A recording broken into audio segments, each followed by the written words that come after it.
ये मनीष कश्यप, पहले तो मैं बता दूं कि ये पत्रकार नहीं है। इनके पास कोई पत्रकारिता की डिग्री नहीं है। ये डिग्रीधारी नहीं, ये चड्डीधारी हैं। इनका संचालन जो होता है ना, वो नागपुर से होता है। इनके पीछे आरएसएस के लोग हैं, इनके पीछे भारतीय जनता पार्टी के लोग हैं जो इनको बंदर की तरह नचा रहे हैं। भाजपा, आपने देखा किस तरीके से तमिलनाडु का झूठा वीडियो पूरा बनाया उन्होंने। डायरेक्टर की तरह उन्होंने बनाया। तो झूठ की जो कहते हैं ना तस्वीर देश के सामने, और उसको बनाने वाले कौन है? मनीष कश्यप, जो आज भगोड़े बने हुए हैं, आज सामने आकर के बातों को कह भी नहीं पा रहे हैं। ये तो मैं इनको पत्रकार नहीं मानती हूँ। और दूसरी बात, जो कहते हैं ना कि पब्लिसिटी इन अ गुड वे और in a bad way, publicity is a publicity, मुझे लगता है सिर्फ इसकी ही पढ़ाई मनीष कश्यप ने पढ़ी है। और वो जान रहे हैं कि अगर मेरा दुष्प्रचार भी होता है तो फायदा उनको ही है। और उन्होंने किसके बारे में बोला? Deputy CM Tejashwi Yadav. आप तो मुझे समझ में नहीं आता है उनकी हैसियत और बिसात क्या है जो वो सरकार को गिराएंगे। उनके पास मिलियन व्यूज आता है, लोगों का साथ है। उनके पास केगो विधायक है। व्यूज आने से आप सरकार बना लीजिएगा? उनको इसी बात का घमंड है कि वो सरकार बनाओ, गिरा सकते। लोकतांत्रिक अगर हम बात करें तो क्या ऐसा प्रावधान है कि आपके चैनल का व्यूज उनसे ज्यादा आ जाएगा तो आप सरकार बना लीजिएगा? तो सब लोग को चुनावी प्रक्रिया में नहीं जाएगा, व्यूजे बढ़ाएगा सब। उठ पटांग। आपको पता है नाच गाने उल्टा लटक जाने वाले लोगों को भी वीडियो को व्यूज मिल जाता है। तो ऐसे जो सर के बल चलने की कोशिश कर रहे हैं और कहते हैं कि देश का तरक्की करेंगे, बिहार का विकास और मुख्यमंत्री और प्रधानमंत्री बनाएंगे, तो हास्यास्पद है और कोई बात नहीं है। लालू परिवार पे कुछ दिनों से सीबीआई और ईडी की छापेमारी हो रही थी, जिसके बाद आज लालू प्रसाद यादव को जमानत मिल चुकी है। इसी को लेकर आज आरजेडी ऑफिस में मिठाई खिलाएगा सबको और खुशी का माहौल था यहाँ पे। लेकिन दूसरी तरफ तमिलनाडु वाले मामले के बाद मनीष कश्यप ने तेजस्वी यादव को चुनौती दिया था कि वो उनकी सरकार को 180 दिनों के अंदर गिरा देंगे। मैम, इस पर क्या बोलेंगी? देखिए, मनीष कश्यप, पहले तो मैं बता दूं कि ये पत्रकार नहीं है। इनके पास कोई पत्रकारिता की डिग्री नहीं है। ये डिग्रीधारी नहीं, ये चड्डीधारी हैं। इनका संचालन जो होता है ना, वो नागपुर से होता है। इनके पीछे आरएसएस के लोग हैं, इनके पीछे भारतीय जनता पार्टी के लोग हैं जो इनको बंदर की तरह नचा रहे हैं। भाजपा के खिलाफ चुनाव भी लड़ा था।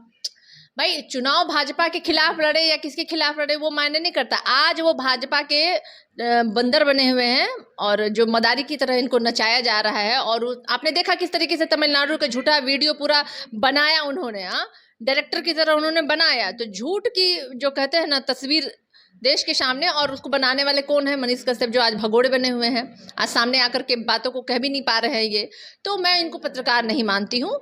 और दूसरी बात, जो कहते हैं ना कि पब्लिसिटी इन अ गुड वे और in a bad way, publicity is a publicity, मुझे लगता है सिर्फ इसकी ही पढ़ाई मनीष कश्यप ने पढ़ी है। और वो जान रहे हैं कि अगर मेरा दुष्प्रचार भी होता है तो फायदा उनको ही है। और उन्होंने किसके बारे में बोला?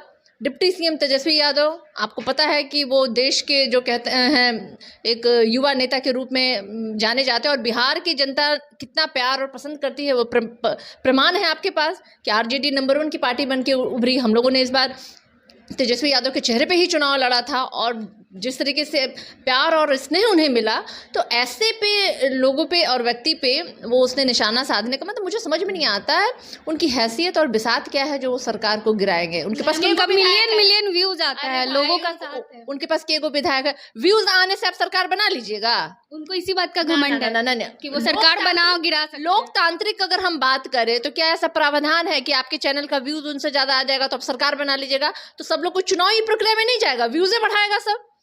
उठ पटांग। आपको पता है नाच गाने उल्टा लटक जाने वाले लोगों को भी वीडियो को व्यूज मिल जाता है। तो ऐसे जो सर के बल चलने की कोशिश कर रहे हैं और कहते हैं कि देश का तरक्की करेंगे, बिहार का विकास और मुख्यमंत्री और प्रधानमंत्री बनाएंगे, तो हास्यास्पद है और कोई बात नहीं है।